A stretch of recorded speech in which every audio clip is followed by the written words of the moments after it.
लीजिए मैम साहब आपका ऑर्डर। अब लूँ क्या मैं अपना ऑर्डर? पिछले आधे घंटे से आप मेरे को पागल बनाए जा रहे हो कि आपका ऑर्डर अब आने वाला है, 5 मिनट में आने वाला है, 6 मिनट में आने वाला है। अब आप लेकर के आ रहे हो, पूरे 1 घंटे लेट हो आप, आपको पता है? मैम साहब बाहर बहुत तेज बारिश हो रही है, इस चक्कर में लेट हो गई। अरे बहाना तो कम से कम आप सोच समझ के लगाते। पूरे सूखे खड़े हो और मेरे को बहाना लगा रहे हो कि बाहर बहुत तेज बारिश हो रही है। अगर बाहर बहुत तेज बारिश हो रही होती तो आप बिल्कुल ऐसे सूखे आते क्या? कम से कम भीग तो जाते थोड़ा बहुत। आपको क्या फर्क पड़ता है? क्योंकि लेट तो मैं हुई ना, वो भी आपकी वजह से। मेरे को बाहर जाना था और मैं उसके लिए पूरा 1 घंटा लेट हूँ। और ये ऑर्डर भी मेरे लिए बहुत इंपॉर्टेंट था क्योंकि मेरे को इस ऑर्डर के साथ ही बाहर जाना था।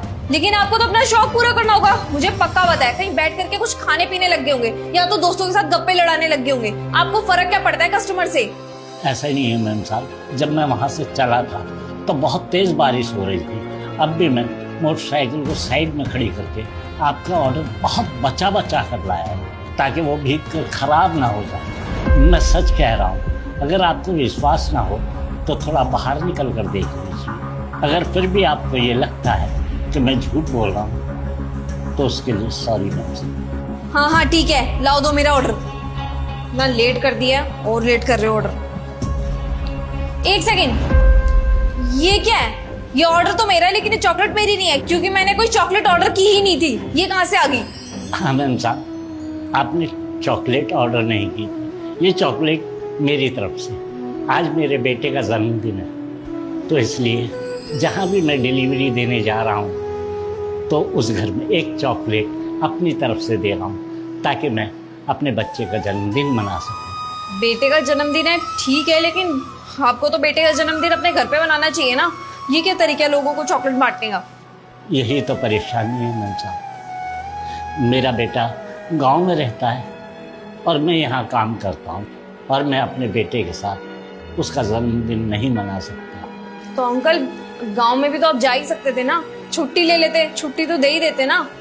मैम साहब मेरा गांव बहुत दूर है तो कम से कम मुझे 4-5 दिन की छुट्टी लेनी पड़ेगी। मैं ज़्यादा दिन की छुट्टी नहीं ले सकता क्योंकि मेरा बेटा पढ़ रहा है। अगर मैंने ज़्यादा दिन की छुट्टी ले ली तो पैसे की कमी आ जाएगी और उसकी पढ़ाई रुक जाएगी और मैं नहीं चाहता कि मेरे बेटे की पढ़ाई रुक जाए। ठीक है अंकल, अपने बेटे को मेरी तरफ से हैप्पी बर्थडे जरूर विश कर देना। अच्छा शुक्रिया मैडम, मैं चलता हूँ।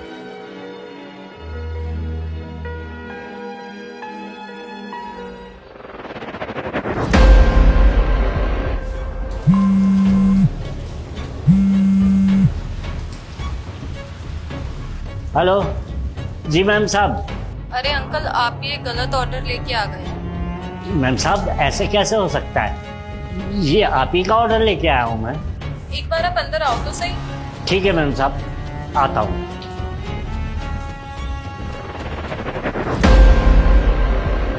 मैडम कोई गलती हुई है क्या?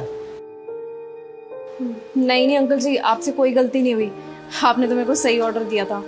वो मेरे को बहुत ज़्यादा रिग्रेट हो रहा था कि मैंने आपको इतना सब कुछ सुना दिया। आपके बेटे का बर्थडे आज और आप जा भी नहीं पाए, उसके बाद भी मैंने इतना कुछ बोल दिया आपको।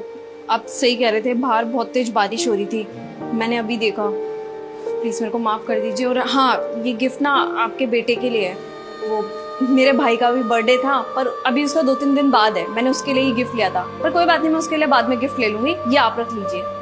नहीं मैम साहब, मैं इसे कैसे लेके जा सकता हूँ? अगर मैं जाऊँगा तो मेरी कई छुट्टियाँ हो जाएंगी और बहुत बड़ा नुकसान हो जाएगा। मैं आपको पहले ही बता चुका हूँ कि मैं जो कमा रहा हूँ उसकी वजह से मेरे बच्चे की पढ़ाई हो रही है। अगर मैं चला जाऊँगा तो पढ़ाई रुक जाएगी मैम साहब। अंकल आप उसकी टेंशन मत लो, पहले आप ये तो पकड़ो। आप आराम से अपने गांव जाओ और परिवार के साथ वक्त बिताओ। मैंने ये कुछ पैसे रखे हैं, ये आपको देने के लिए ही रखे थे। वो आप जितने दिन की भी छुट्टी करोगे ना, उसके जितने भी पैसे कटेंगे, तो मैंने ये पैसे रख लिए, ये लीजिए आप। अब आपको गांव जाने में ना कोई भी तकलीफ नहीं होगी, आप अपने बेटे का जन्मदिन आसानी से मना पाओगे। आपका बहुत बहुत धन्यवाद मैम साहब। आजकल बहुत कम ऐसे लोग हैं जो दूसरों का दुख दर्द समझते हैं। आपने मेरे दुख को समझा, मैं आपका शुक्रगुजार हूँ। मुझे पता है अंकल जी, जब परिवार का कोई साथ ना हो ना तो कितना अकेलापन महसूस होता है। जैसे मैं अंकल जी, मैं यहाँ पे अकेले रहती हूँ कहने को इतना बड़ा घर है, लेकिन मुझे बिल्कुल भी अच्छा नहीं लगता है यहाँ पे, क्योंकि मेरे को परिवार के साथ ही अच्छा लगता है और मेरा परिवार यहाँ पे है भी नहीं। और वैसे भी अंकल जी, आप तो एक बाप हो, एक बाप अपने बच्चों से इतना दूर रहता है, वो चीज़ वही महसूस कर सकता है। आपका बहुत बहुत धन्यवाद मैम साहब। और अंकल जी, ये 2 चॉकलेट हैं, एक आपके लिए और एक आपके बेटे के लिए, ये भी लीजिए। थैंक यू मैम साहब, थैंक यू।